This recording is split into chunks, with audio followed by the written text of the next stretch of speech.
Hello, everyone. This is Phil Dixon and another edition of This Day in Black Baseball History. I guess everyone can hear me here, and we're just trying to have this conversation. So, we're going to give people a chance to join here, and then we're going to go right into talking a little baseball history. I do want to thank you for all your support, and we're inching ever so closely to 600 subscribers, which for some people that's probably not a lot, but for me, I think it's pretty good because it seems like some of the people I have listening are pretty dedicated people, and I certainly appreciate that. I'm looking here to see how many. Yeah, we've got 588 subscribers. Man, I would love to get over that hump tonight. So, well, I doubt if we will, but we're getting ever so close. So, hopefully by the end of the month, we'll have that 600 subscribers and then we'll be on our way to 700. So, if you like intelligent conversation, you like good baseball information, you like something that appeals to a different side of your intellect, then you're in the right place. Okay. So again, my name is Phil Dixon, and I am a baseball historian. And I started this position here back in June, late June, and matter of fact, it might have been after the Fourth of July. But that's when we started coming on live and talking about the Negro Leagues. And part of the reason I actually came on is because I was listening to so many guys talking about the Negro Leagues who probably done no more than just sit in their house and do research and gone to a few conventions. Well, I figured that since I have so much skin in this game, and I think I said I need to come on and talk about it, and that's what I've been doing for all that time. So we're not going to waste too much of your time. Everybody's time is precious, so we want to get right down to business. So let's go to okay. Well, first of all, this is going to be our February 10th edition, February 10th, 2026. And we're going to jump right into it. Okay. So the first one I'm going to give you goes back to February the 10th, 1900. And that's when Paul Jake Stevens is born in Pleasureville, Pennsylvania. I don't know what you know about Pleasureville, Pennsylvania, but yeah, that is a little suburb outside of York, Pennsylvania. And I presented in York. Actually, what's interesting was I was in York presenting there, and Leon Day was with me. And I want to say this might have been 1992 or 90. It's between 90 and 92, somewhere in there. And I remember that was the day that the United States invaded Iraq. And there was a lady from that country that was there in my presentation that day. And so she was able to actually, I gave her the microphone and she started explaining to us about what was going on there and explaining the territory and things like that. So these are things you just don't forget. And over the years, I've had the pleasure of being, or not always pleasure, but I was fortunate to be in some areas through some very difficult times in America. I remember years ago when they had the Rodney King situation, they had closed down the mall, and I remember Magic Johnson had a store in the mall. So Sammy Haynes, and he was pretty much behind it. They wanted me to come out and help kick off Magic Johnson's store when they opened up the mall. So they flew me in, and I went into South Central after the Rodney King situation. And I can remember flying in. I could see parts of the city right over close to the airport that were kind of burned out. So I also remember Michael Brown in St. Louis. When he was actually passed away, I was coming back from Nashville, where I just put my son into Fisk University, and we were coming back on that particular trip. And I stopped maybe about 100 miles outside of St. Louis and went into a convenience store, went somewhere like a restaurant or something, and they had the TV on. And I could see that there was something really big going on in St. Louis. And I had been hearing the stories about Michael Brown when we were in Nashville, but I knew I had to come through St. Louis, and but I didn't think anything was going to happen like that, and parts of the highway were blocked off. So I told my wife, said, "We're gonna we're gonna not stop in St. Louis tonight. We're gonna keep on going." Because of what was going on that night. It was on a Sunday night. I always will remember that. But guys, when you go out here and you present on these history topics, you get a chance to be a part of history. And so these are some of the things that I can actually talk to you about. So if you're joining me here and this is your first time, by all means, go ahead and tell me where you're from. I would love to know that. And hey, let's get a talk back. All right. There's some other guys who routinely join me, and they just have not been able to catch me lately, even though I've been coming on around the same time. So let's go back to our baseball facts. And so that was Paul Jake Stevens, and Jake played for one really good team. Actually, played for a number of good teams, but he played for the 1931 Homestead Grays. And in my estimation, I always call the 1931 Homestead Grays the greatest one. Now, I'm not going to say maybe the greatest, but they certainly were one of the most powerful hitting black baseball teams that ever was organized. And they put a great year together in 1931. And I've written an entire book about that. And right now, Sabre is actually trying to do a version of that book and release it with some pictures. I didn't use pictures in mine. And so they actually just reached out to me and they want me to give a foreword, and I told them I can give a foreword, but I'm not going to give one unless I read it first. So anyway, Jake Stevens was the shortstop for the Homestead Grays that year. Of course, he missed part of the year because of an injury. Okay, so let's keep it going, guys. Let's go to let's see where I want to go. Okay, let's go to February 10th, 1912. And Henry Allen Kimbrough, a star outfielder for the Baltimore Elite and Giants and Birmingham Black Barons and New York Black Yankees, was born on this date in Nashville, Tennessee. Of course, in 2004, Kimbrough was inducted into the Tennessee Sports Hall of Fame. I had the pleasure of meeting his daughter. I have a great picture of her and me standing on the field down at Rickwood Field at a Sabre convention.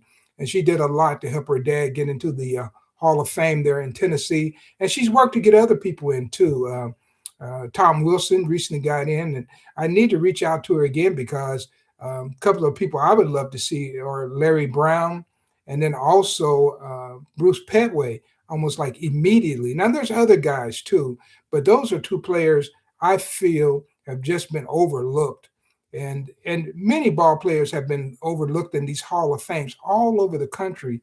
And so some places have elected to put in big groups of players, and that happened in Kansas, where I think maybe 2009 or 2010, they put in, I think maybe 11 players at one time, and I was able to go and speak on some of those players' behalf. People like Dink Mather went in, and T.J. Young, Topeka Jack Johnson. Who else went in there? Eddie Dwight was another one. Oscar Johnson, and George Giles, and the Chet Brewer. So all of those guys, and I was so honored to go there and speak in their behalf. But there's still more work to be done because even in Kansas, there's guys who have not gotten their just due yet. Okay, so anyway, that's a little spin on Kimbrough and also Paul Jake Stevens. And I did have the pleasure of staying in the hotel where Jake Stevens worked after he retired, and that was the Yorktown Hotel, and that was downtown, kind of not too far. It was in walking distance from the library, which they were the people who brought me in to speak there, right? All right, so let's go to February 10th, 1939. I've got one more for you here. This is 1939. This is George Crow powered a come-from-behind victory for Franklin High School, and his team is called the Grizzly Cubs, and they won the South Central Indiana Basketball Championship with a 33-29 victory over Greencastle, Indiana. Their team was called the Tiger Cubs. Of course, George Crow would go on to have a marvelous big league career with St. Louis and with Milwaukee. And I don't know if he was any other teams, but I know he was with those two teams, and was a power hitter. And hey, he started out playing basketball at a very high level and led his team to the championship. In this particular game, he finished the game with how many points did he get that night? I'm looking to see what I put down here, how many points he had that night. He got 9 points from the field and a point at the charity stripe to help his team win the title. Did you know George Crowe played basketball? How many of these baseball players do you hear about playing basketball? One that amazes me all the time is Jackie Robinson. Oh, he was an outstanding basketball player, outstanding football player, and he's in the Baseball Hall of Fame, right? But I could make a good argument, man, that he ought to be in the Basketball Hall of Fame too. He was pretty good. And he ought to be in the Football Hall of Fame as well.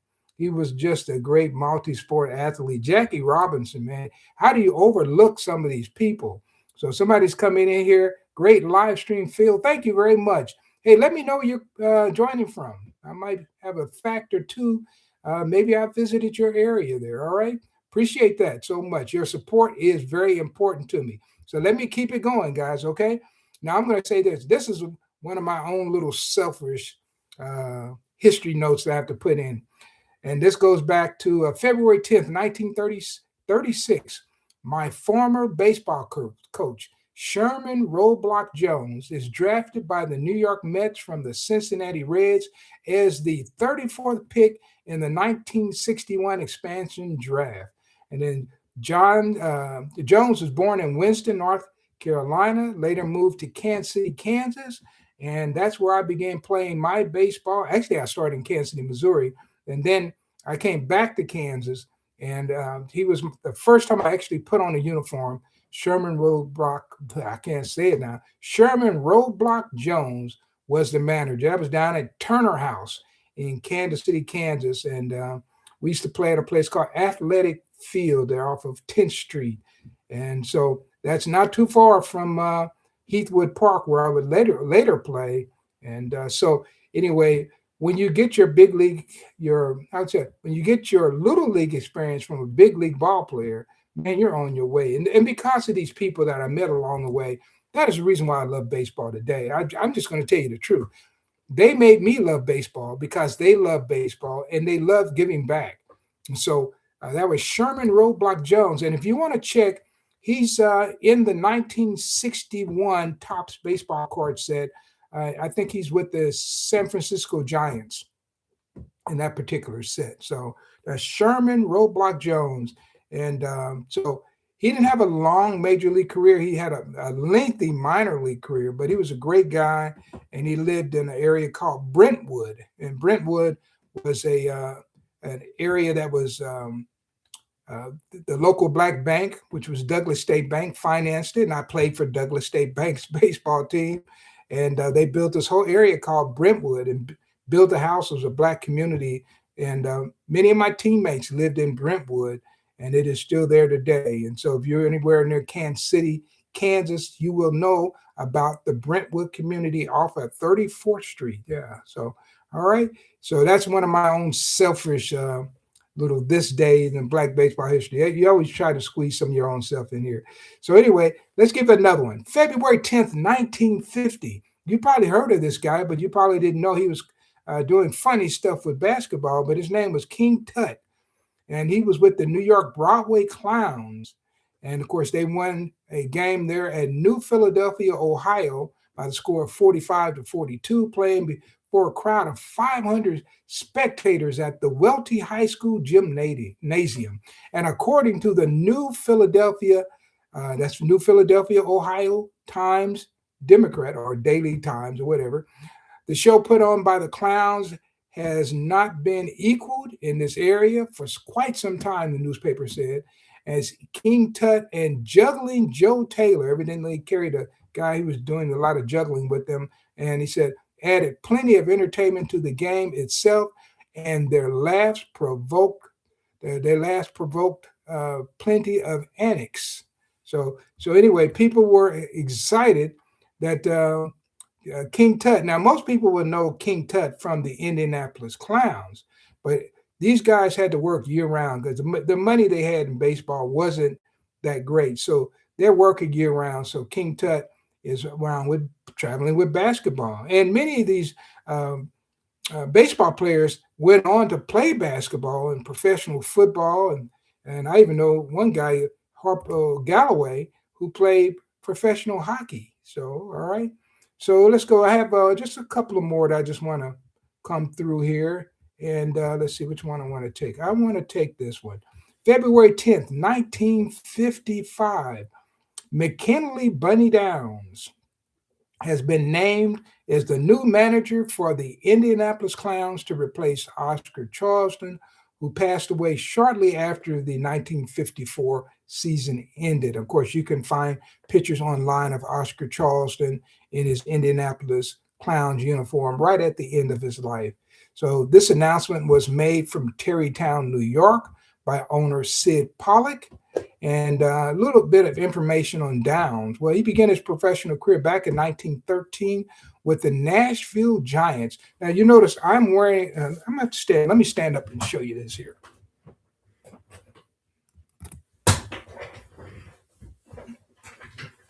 I am wearing a Giants uniform. Yeah.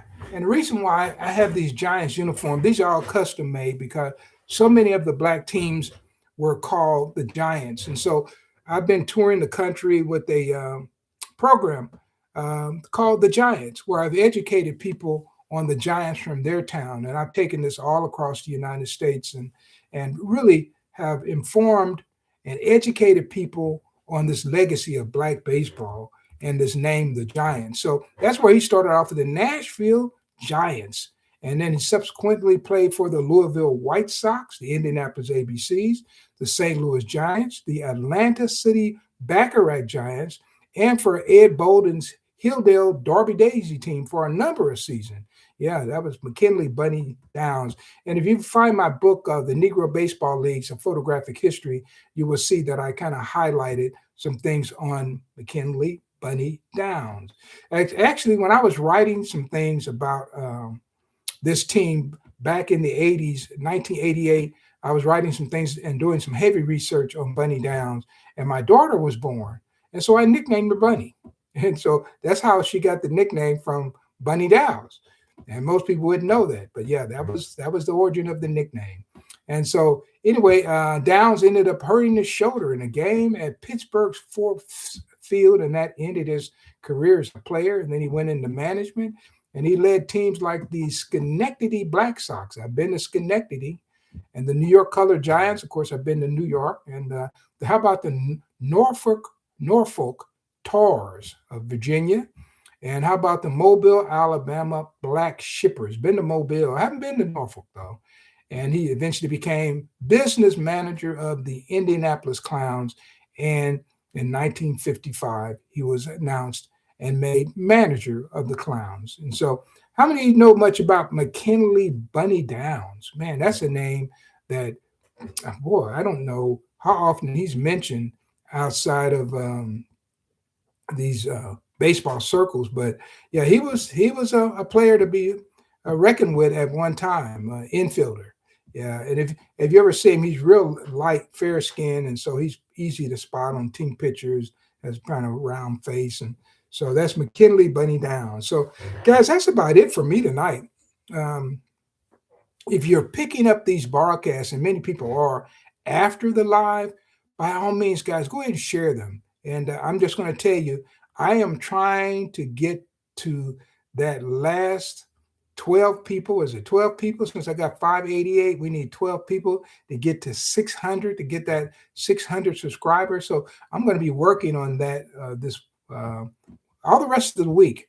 And I may even come on more than once and talk about it, but we need to get subscribers and just keep building the network. And so I want to thank everybody for joining and people who've been following me from the very beginning. I'm just giving a lot of information that you typically can't find anywhere else. Now, if you really enjoy baseball, by all means, go ahead and come on back. Come on back. I appreciate it. Now, I may come back in a moment and do another broadcast because there was a guy, I picked him up on social media. I didn't have to go back and find him. And he was picking Sandy Koufax is the greatest pitcher of all time. Man, I'm tell you what, boy, that's really stretching it. And I might come back and talk about that because there's a guy that I think is better than Sandy Koufax. I remember Sandy Koufax when I was growing up, and Sandy Koufax quit baseball the year that I really got into baseball. So that's like 1967, right in there. So I didn't really get a chance to see him pitch. Now I know that he had some fantastic seasons in the early 60s, but he had a bunch of mediocre years as well. And then he just got great. And then he hurt his arm and it's all over. But to call him the greatest pitcher in baseball history is quite a reach for a person who had that short a career, because there's some people who were really outstanding here. I would tell you, Dizzy Dean for a period of about 3 years. This guy was lights out, man. And that's in the same league as a Koufax, right? At a different period. So, but that's not the guy I'm going to talk about.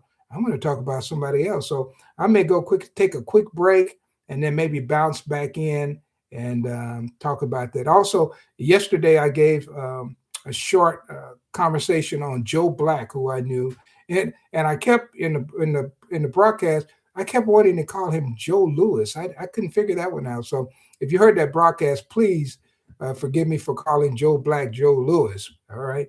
So anyway, guys, I want to thank you for joining and staying with me. Somebody, let's see, I guess I'm not sure. It said T3 and D. Stay with me all the way. I appreciate that. I appreciate that. One of these days, I'm going to offer some books for to give away, and I'm working right now on this book right here. I'm doing an updated revision on this particular book right here, and on the 1905 Philadelphia Giants, because I found probably about 15 more box scores, and they had great numbers before then, but I was able to find even better information. So, I'll be talking about Pete Hill. I can actually document that he had over 200 hits that year. It's documented. It's not anything I'm making up. It is documented. And if you read the style that I write the book in, you can see that. So, all right, guys. Well, I'm at 22 minutes. That's way beyond my time, and that's probably beyond most people's concentration time. So I will see you again. We'll keep this conversation going. Maybe I'll shorten it up the next time. This is Phil Dixon talking to you from this day in baseball history. Of course, this has been the February 10th edition, the February 10th, 2026 edition. You have a nice day, and I will see everybody real soon. Thank you.